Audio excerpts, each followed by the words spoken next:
మీ ఎలాంటి వ్యాపార ప్రకటనలకైనా వెంటనే మా ఛానల్ సంప్రదించండి. ప్రస్తుతం మనతో పాటు ప్రముఖ ఆధ్యాత్మికవేత్త వేదిక్ యాస్ట్రాలజర్ గోనుగొంట్ల సురేష్ బాబు గారు ఉన్నారు. సో జనవరి మాసం ధనుసు రాశి వాళ్ళకి ఏ విధంగా ఉంటుందో గురువుగారిని అడిగి తెలుసుకుందాం. నమస్కారం గురుగారు. మణికంఠ గారు నమస్కారం అండి. సో జనవరి మాసం 2026 కొత్త బిగినింగ్స్ మొత్తం కూడా ధనుసు రాశి వారి పరిస్థితి ఏంటి? కొత్త సంవత్సరంలో మొదటి మాసం ఏ విధంగా ఉంటుంది? ఎటువంటి జాగ్రత్తలు తీసుకోవాలి? సో ధనుసు రాశి మనం చూసుకుంటే ఈ రాశి వాళ్ళకి కొంచెం ఛాలెంజింగ్గా ఉన్న ఇయర్ అని చెప్పేసి మనం డిస్కస్ చేసుకున్నామండి. అలానే ఛాలెంజెస్ మిమ్మల్ని ఓవర్టేక్ చేసేంత పరిస్థితి అయితే లేదు. ఉన్న ప్రాబ్లమ్స్ని కంట్రోలబుల్ మేనేజబుల్ ప్రాబ్లమ్స్, ఆ ఉన్న ప్రాబ్లమ్స్ని వీళ్ళకి చక్కగా కంట్రోల్ చేస్తారు, మేనేజ్ చేసుకొని ముందుకు వెళ్ళిపోతూ ఉంటారు. కాకపోతే ఆ స్మూత్ ఫ్లో ఉండలేకుండా వీటికి స్పెండ్ చేయాల్సి ఉంటుంది.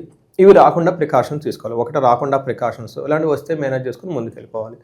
టైం సేవ్ అవుతుంది కాబట్టి ప్రికాషన్స్ అవన్నీ చేసుకొని పరిహారాలు అవి చేసుకుంటే కొంచెం ఆధ్యాత్మికంగా అవన్నీ ఉండి చేసుకుంటే ఈ రాశి వాళ్ళు చక్కగా ముందుకెళ్ళిపోతారు.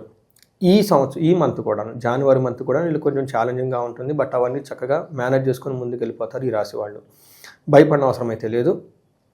ధనుసు రాశి వాళ్ళకి మూల 1, 2, 3, 4 పాదాలు, నెక్స్ట్ పూర్వాషాఢ 1, 2, 3, 4 పాదాలు, ఉత్తరాషాఢ ఫస్ట్ పాదం. వీళ్ళకి యో భా భీ భూ ధా భా దా బే అనే లెటర్స్ అంతా కూడా ఈ రాశి వాళ్ళకి ఉంటాయండి. మనం మకర సంక్రాంతి అంటే ఈ రాశిలో ధనస్సు రాశిలో నుంచి సూర్యుడు మకర రాశిలోకి వెళ్తూ ఉన్నారు. ఈసారి ఏమవుతుందంటేనండి, ఈ రాశిలో నుంచి దాదాపు సూర్యుడితో పాటు ఇంకా 3 గ్రహాలు ధనుసు రాశిలో ప్రస్తుతం ఉండి వాళ్ళు మకర రాశి ఆ పండుగ మకర సంక్రాంతి టయానికి వెళ్తూ ఉన్నారనమాట. అంటే ఈ యొక్క రాశిలోనే 4 గ్రహాలు ఉంటూ ఉన్నాయండి. అందులోనూ జనవరి తర్వాత 15 తర్వాత ఈ 4 గ్రహాలు కూడా మూవ్ అవుతున్నాయి నెక్స్ట్ రాశికి. అంటే ఎక్కువ చేంజ్ ఈ రాశిలోనే జరుగుతూ ఉంది అనమాట. వీళ్ళకంటే వీళ్ళ రాశిలో నుంచి నెక్స్ట్ షిఫ్ట్ అవుతూ ఉన్నారు. కొన్ని గ్రహాలు వీళ్ళకి అనుకూలంగా ఉన్నాయి, కొన్ని వీళ్ళకి కొంచెం వ్యతిరేకంగా ఉండి ఇబ్బంది పెడుతూ ఉన్నాయి. అవి ఏంటో మనం చూద్దాం. ఫస్ట్ 15 డేస్ జాబ్లో ప్రాబ్లం ఉంటుంది. స్థాననాశనం, శత్రుపీడనం, అర్ధక్షయం, అఖిల విషయభోగం అంటారు. అన్ని విషయాలను అనుభవిస్తూనే జాబులో కొంచెం ప్రెషర్ ఫేస్ చేసే అవకాశం ఎక్కువగా ఉంటుంది. కొంతమంది జాబులు పోయినా ఆశ్చర్యం అవసరం లేదు. శత్రువుల యొక్క బాధలు కూడా ఉంటూ ఉంటుంది. అయితే మకర రాశి సంక్రాంతి తర్వాత అంత ప్రాబ్లం ఉండదు. కంట్రోల్ పరిస్థితులు వీళ్ళకి కంట్రోలబుల్గా ఉంటుంది. బట్ ధనం విషయంలో జాగ్రత్తగా ఉండాలి. రెండోది విత్త సిద్ధి, ధనం విషయంలో చేంజెస్ ఉంటుంది. బట్ అవన్నీ కూడా ఏమవుతుంది, వీళ్ళకి అనుకూలంగా ఉంటుంది. ఎక్కడ ప్రాబ్లం, ఒక్క జాబ్ విషయంలో మాత్రం ప్రాబ్లంగా ఉంటుంది ఫస్ట్ 15 డేస్. నెక్స్ట్ 15 డేస్కి ఆ ప్రాబ్లం సాల్వ్ అయిపోతుంది. ధనానికి సంబంధించిన విషయంలో అప్స్ అండ్ డౌన్స్ని ఎక్కువగా ఫేస్ చేస్తూ ఉంటారు. కొన్నిసార్లు ధనం వస్తుంది, కొన్నిసార్లు పోతుంది, చేంజెస్ ఉంటాయి. అది కొంచెం గమనించుకుంటూ ఉండాలి వీళ్ళు. అది తప్ప మిగతా అంత నార్మల్గా ఉందని మనం చెప్పుకోవచ్చు. సూర్యుడు ఫస్ట్ హౌస్లో ఉంటే ఏమవుతుందంటే హెల్త్ విషయంలో కొంచెం కాంప్లికేటెడ్గా ఉంటుంది. టయానికి భోజనం తినకుండటం, తర్వాత ఎక్కువగా వైపుకి సంబంధించి కూడా హెల్త్ బాగోలేకపోవటం అవన్నీ ఫేస్ చేసి ఉంటారు. సంక్రాంతి తర్వాత వీళ్ళకి హీనస్త్వం దుష్ట సంసర్గో అంటే వీళ్ళకి కొంచెం హెల్త్ కాంప్లికేషన్స్గా ఉండి దుష్ట సంసర్గో అంటే దుష్టులతో సమాసం పడుతూ ఉంటారంటే వీళ్ళు ఈ టైంలో. కొంచెం జాగ్రత్తగా ఉండాలి. ఏదైనా బిజినెస్ చేసినా ఇంకొకటి చేసినా అందులో నిష్ఫలం, సరైన ఫలితం లేకుండా ఉండే అవకాశం ఎక్కువగా ఉంటుంది. గొడవలు జరిగే అవకాశం ఎక్కువగా ఉంటుంది సూర్యుడి వల్ల.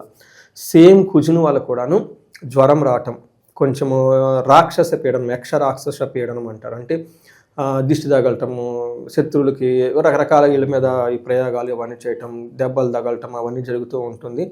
ఇది అంత మంచి పొజిషన్ కాదు. అలానే కుజుడు మకర సంక్రాంతి తర్వాత కూడా వీళ్ళకి సర్వకార్య వినాశనం, ఆ కార్యక్రమాలు ఇబ్బందులకు గురి చేస్తూ ఉంటారు.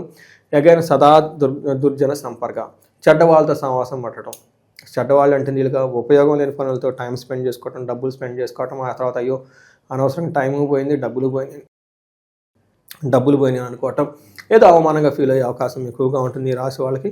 ఇవన్నీ వాళ్ళ చేతితో ఇట్స్ ఆల్ సెన్సెస్ కంట్రోల్. మీరు ఎలా కంట్రోల్గా ఉండగలుగుతున్నారు అనేది ఒక టెస్టింగ్ పీరియడ్ ఈ టైము. అంతే తప్ప వీళ్ళకి పెద్ద బయట నుంచి వచ్చి ఇబ్బందులు పెట్టేది ఏం లేదు. వీళ్ళకి ఏదన్నా ప్రాబ్లం ఉందంటే అదేదో ఆత్మ విపురాత్మ అని చెప్పేసి భగవద్గీతలో చెప్తూ ఉంటారు. మనకి శత్రు ఎవరంటే ఆత్మకి తన శత్రువు తన ఆత్మేనంట. ఇంకే ఆత్మ ఉద్ధరాత్మన అని చెప్పేసి మనకి భగవద్గీతలో చెప్తూ ఉంటారు. ఆత్మ ఈ రిపురాత్మ, రిపు అంటే శత్రువు అండి. శత్రువు ఎవరంటే ఆత్మే శత్రువు అంట. అలానే ఈ ధనుసు రాశి వాళ్ళకి వీళ్ళు కొంచెం జాగ్రత్తగా డిసిప్లిన్డ్గా ఉంటే అవన్నీ పోతూ ఉంటాయి. మనం ఇండిసిప్లిన్డ్గా ఉండి ఏంటంటే అలా వెళ్ళిపోతూ ఉంటే ఆ ట్రాక్ పోయి పక్కకి వెళ్ళిపోయేసి మళ్ళీ ఆ ట్రాక్లో పెట్టడానికి పోలీసులు వచ్చినట్లు ఆ ఫైన్లతో వెళ్ళకొచ్చే అవకాశం ఎక్కువగా ఉంటుంది. జాగ్రత్తగా ఉండాలి.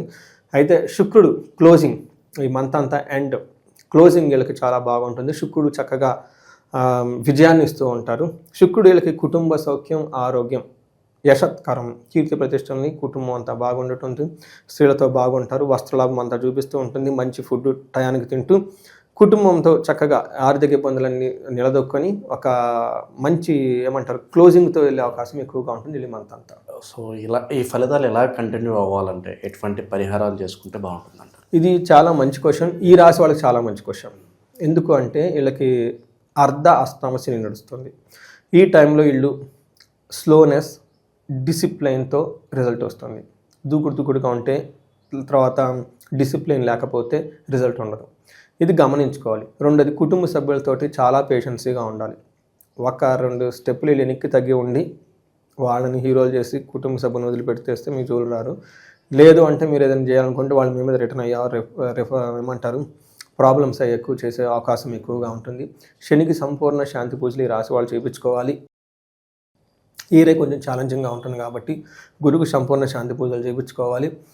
అన్యోన్యత భార్యాభర్తల మధ్య చక్కగా పెరిగి ఉండటానికి అన్యోన్య దాంపత్య పాశుపత అభిషేకము లేదా విశ్వావశు గంధర్వరాజం ఎక్కువ చేయించుకుంటూ ఉండాలి. ఎందుకంటే నాకు వచ్చిన క్లయింట్స్కి చాలామంది ఈ భార్యాభర్తల మధ్య గొడవలు, డైవర్స్ ఇష్యూలు ఎక్కువ వస్తూ ఉంటాయి. వాళ్ళు ఎక్కువ బాధపడేది ఎవరంటే తల్లిదండ్రులండి.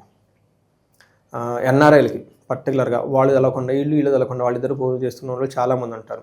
అక్కడ పిల్లలు వాళ్ళకి ఎందుకులని ఇక్కడ తల్లిదండ్రులు ఫోన్ చేయించుకోవటం, జాతకం చూపించుకోవటం, అయ్యో మా తల్లిదండ్రులకు ఇబ్బంది పెట్టడం ఎందుకులని పిల్లలు చేయించుకోవటం ఇక్కడ. తర్వాత భర్తకు తెలవకుండా భార్య తెలవకుండా భర్తలో జాతకం ఇవన్నీ చూపించుకోవటం అందరూ ఫీల్ అవుతుంటాను. ప్రతి ఒక్కరు అది మోస్ట్ పెయిన్ఫుల్ థింగ్ ఏమందంటేనండి ఈ డైవర్సల్ కేసులే చాలా ప్రాబ్లం. ఒక రోజులు తెగవవి పిల్లలకి మిస్ అవుతూ ఉంటారు. అందుకని వీటి గురించి నేను ఎక్కువ చెప్తూ ఉన్నాను. అందుకని చాలా రీసెర్చ్ కూడా చేసి చాలామంది చేస్తున్నామండి. విశ్వావశు గంధర్వరాజము, అన్యోన్య దాంపత్య పాశుపత అభిషేకం, కాలసర్ప దోషాలు, వివాహ దోషాలు ఏమన్నా ఉంటే క్లీన్ ఫాస్ట్గా పెళ్ళికి ముందే చేసుకోవాలండి. తర్వాత సెన్స్ అయినప్పుడు ఇమ్మీడియట్గా చేసుకుంటే అక్కడ దాకా వెళ్ళిపోయి సఫర్ అవ్వకుండా ఉంటారండి. ఎందుకంటే ప్రేమించుకునే వాళ్ళు కూడా డైవర్సల్ తీసుకుంటే మీనింగ్ ఏంటండి? ఇప్పుడు పెద్దవాళ్ళు ఏదో చేశారు అనుకుంటాం, అది ఓకే. ప్రేమించిన వాళ్ళు డైవర్సల్ ఎందుకు తీసుకుంటారు? తెలుసు కదా. ఇది చాలా వర్త్ అయిన క్వశ్చన్ అండి. అది వాళ్ళ మిస్టేక్ కదండి. హారోస్కోప్లో దోషాలు ఉంటాయండి. అవి క్లీన్ చేసుకోకపోతే మిడ్ లైఫ్లో పర్టికులర్ 35 to 45 ఇయర్స్ ఏజ్ ఉన్న వాళ్ళకి రీసెర్చ్ గ్రూప్గా వర్క్ చేసి అసలు వాళ్ళు అప్పటిదాకా 10 years అకాడమిక్ ట్రాక్ రికార్డు ఉండి, 10 years కెరియర్ ట్రాక్ రికార్డు ఉండి, మేనేజర్ పొజిషన్కి వచ్చి ఇప్పుడు ఎందుకు డెవలప్ అవుతారు? కాకూడదు కదా. మరి అవుతున్న కారణం ఏంటి? ఈ క్వశ్చన్ని పట్టుకొని నేను రీసెర్చ్ చేసుకొని జ్యోతిష శాస్త్రం ద్వారా లేదంటే మనకున్న స్పిరిచువల్ సైన్స్ ద్వారా వాళ్ళకి ఎలా హెల్ప్ చేయాలన్న దాంతో వెళ్తూ ఉన్నాను. ఇన్ కేస్ ఈ రాశి వాళ్ళకి కొంచెం సెన్సిటివ్గా ఉంది కాబట్టి ఫేస్ చేస్తూ ఉంటే హయ్యెస్ట్ ప్రయారిటీ నోట్తో ఒకసారి కనెక్ట్ అయ్యి జాతక చక్రాలను చూపించుకోండి. హ్యాపీగా ఉండాలి. 10 రెట్లు ముందుకు వెళ్ళాల్సిన అవకాశం ఇది. వీళ్ళు రాశి పేరే ధనుస్సు రాశి. వీళ్ళు వెళ్ళకపోతే ఇంకెవరు వెళ్తారు చెప్పండి. సో అవన్నీ చేసుకోవాలని చెప్పేసి మనం కోరుకుందామండి. ఓవరాల్గా జనవరిలో ధనుసు రాశి వాళ్ళకి అందరికీ ఎలా ఉంటుంది, ఇక మీదట ముందుకు ఏ విధంగా వెళ్ళాలి అద్భుతంగా వివరించారు. ధన్యవాదాలు. ధన్యవాదాలండి.